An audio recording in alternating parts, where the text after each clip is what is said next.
Je pense qu'il faut apprendre de ce que le coronavirus nous a permis de faire.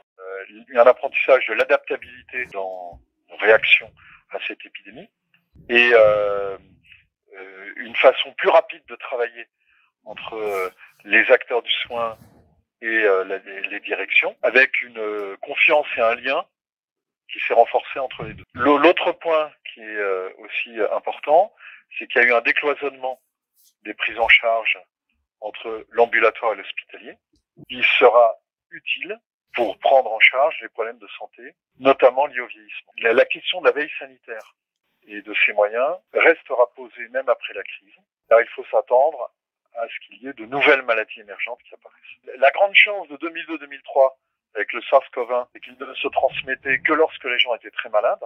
Le gros problème du SARS-CoV-2 de la crise actuelle, c'est que 80% des formes de maladies sont asymptomatiques. Donc les gens ne se rendent pas compte qu'ils sont malades et ils transmettent la maladie. Alors ils transmettent un peu à bas bruit lentement. Et puis de temps en temps, il y a des situations super transmetteuses où ça explose. Et puis quand ça touche des sujets fragiles, ça fait des dégâts. Et ça, on a eu, si on regarde, on a le SARS-CoV-1 2002-2003, le MERS 2007-2010, la grippe H1N1 qui heureusement n'était pas une grippe grave 2009-2010, on a la Covid-19 en 2019-2020. On voit bien que cette question de la veille sanitaire, elle est devenue essentielle pour le système de santé.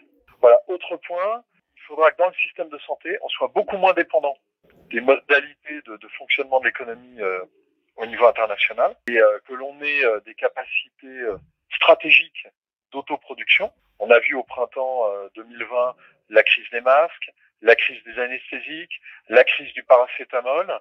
Or ça, c'est plus possible. On est un peu dans le système de santé, dans la situation où, au niveau de l'armée, tout notre armement dépendrait d'un approvisionnement qui viendrait de pays lointains.